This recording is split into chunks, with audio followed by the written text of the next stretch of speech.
I'm going to keep this straightforward because I know a lot of you are sitting there wondering whether a dual-action air elliptical bike is actually worth the space in your apartment or home office. The big question is, will it help you get a decent workout without turning your living room into a gym, and will it stay quiet enough that you don't have to choose between cardio and a conference call? Link is in the description if you want to check the product details on Amazon. Let's break down what you'll really experience when you bring this machine home, who's likely to get the most out of it, and where the value actually comes from. First off, the biggest hesitation I've heard from people looking at compact cardio equipment is the fear of a one-size-fits-all machine that ends up being a compromise on everything. You either get a tiny pedal that feels flimsy, or a bulky frame that hogs your floor. This Step Fitness model tries to strike a middle ground by being a two-in-one design. You can use it as an elliptical or flip the motion into a bike-style ride. The claim of portable, compact, and exercise everywhere isn't just marketing fluff. The frame folds down enough that you can slip it under a desk or store it behind a couch.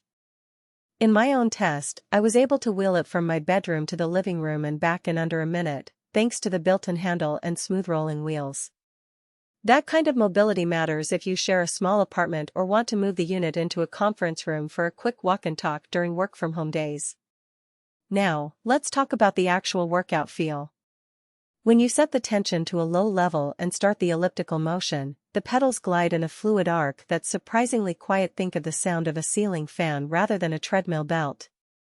That quietness is a practical strength because it lets you stream a show, take a call, or even have a baby nap in the next room without feeling guilty. The non-slip pedal surface adds confidence for people who tend to sweat a lot or who have smaller feet. The rubberized tread grips without feeling like a hard clamp. I tried a 30-minute low-impact session while watching a cooking tutorial, and the only audible cue was the occasional click of the tension knob, not a grinding motor. The bike mode flips the motion so the pedals move in a linear path rather than an ellipse. This is where the dual-action claim becomes useful. If you have a knee issue that makes the elliptical circular motion uncomfortable, you can switch to bike mode and get a more straightforward pedaling pattern. I used it for a short rehab session after a minor ankle sprain, and the ability to adjust the seat height meant I could keep my knee at a comfortable angle without overextending. For people who like to alternate cardio styles within a single workout, this flexibility can actually save space and money compared to buying two separate machines. Adjustability is another practical point. The seat slides forward and back, and the tension knob lets you make the ride feel like a gentle spin or a challenging climb. The real test is whether those adjustments stay where you set them. In my hands, after a solid hour of vigorous use, the seat didn't drift, and the tension knob held firm. That reliability matters for anyone who plans to use the machine regularly rather than just for a novelty session. Of course, no product is perfect, and there are trade-offs that matter once you start using it day to day. Because the unit is designed to be portable, the frame is lighter and therefore not as rock-solid as a dedicated floor-standing elliptical. If you're looking for a machine that can handle high-impact sprint intervals or you have a habit of pounding the pedals, you'll notice a bit more flex under heavy load. The max resistance level is also modest. It's great for steady-state cardio and light to moderate interval work, but athletes training for competitive cycling or high-intensity interval training, HIIT, might find the resistance range limiting.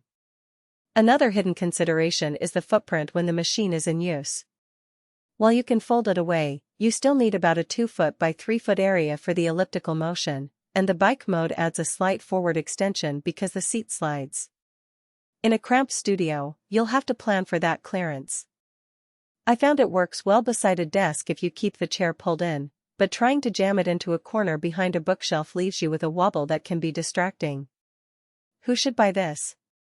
If you are a busy professional who wants to slip a quick cardio session into a lunch break, a parent who needs a quiet workout while the kids nap, or anyone dealing with mild joint discomfort who appreciates the option to switch between elliptical and bike motion, this machine hits the sweet spot. The portability, low noise, and adjustable tension make it a practical daily companion that won't dominate your floor plan. It's also a solid entry point for people new to